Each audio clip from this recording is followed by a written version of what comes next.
What is your short and sweet story? Knowing how to professionally introduce yourself in a brief and memorable way is a key step in career preparation. A compelling introduction is one way to prepare for building a professional network, and you have about 60 seconds to make a great first impression. In those 60 seconds, you want to introduce yourself in a way that makes the person curious and eager to keep talking to you. So let's talk about 2 types of introductions you can create and practice to increase your confidence with networking. The introduction is something we call the elevator pitch. Named this since it should be about the length of an elevator ride. Tips for a compelling pitch are to keep it succinct. Your brief intro should be less than 60 seconds. The next tip is to make it interesting. Be compelling and spark the listener's interest in you. Another tip is to be authentic. Be yourself while you smile, stand up straight, and speak confidently. Finally, if you know your audience, tailor it to the listener or the organization. Let them know that you have done your research and use this opportunity to make a connection.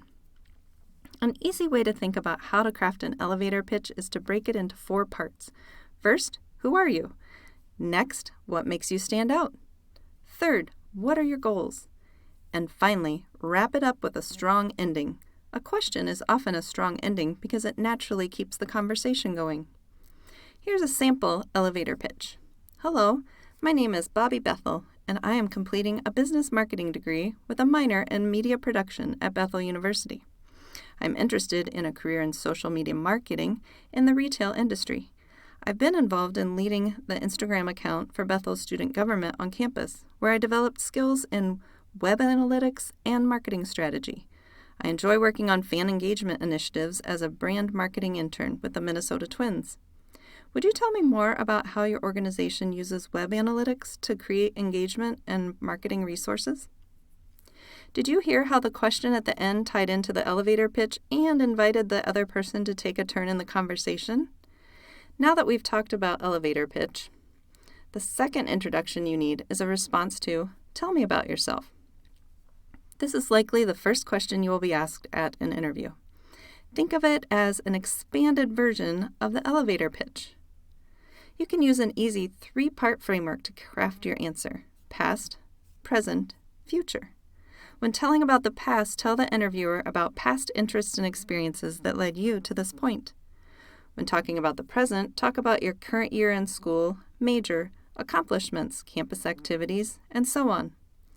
For the future, mention what you hope to do next, why you're interested in a particular position, and the value you'll bring to the next step. If you want to tell these 3 parts in a different order, that's fine too. Here's an example. I am currently a junior at Bethel, majoring in computer science and pursuing a minor in theater arts. I've been spending this summer interning at a theater nonprofit. I've had a chance to put my coding skills to good use by helping revamp the organization's ticket sales page.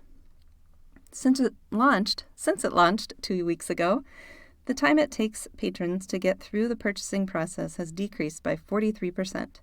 It's been exciting to be in this environment because I've loved theater since I did my first school play in 7th grade. It was 13, the musical, and I landed the role of Patrice. I even led the Howard Players my senior year. This internship experience has only reinforced my desire to merge my computer science skills with my passion for theater, so I knew I had to apply as soon as I saw the junior web developer role here.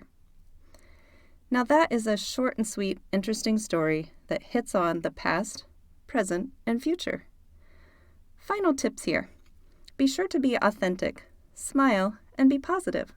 When preparing these answers for specific jobs, be sure to tailor your introductions to show them you researched the job and company. Ask them specific connection questions. Finally, practice enough that you can speak naturally, not memorized and stiff. And if you would like to practice your elevator pitch or answer to "Tell me about yourself," Bethel's career specialists are always happy to meet with you.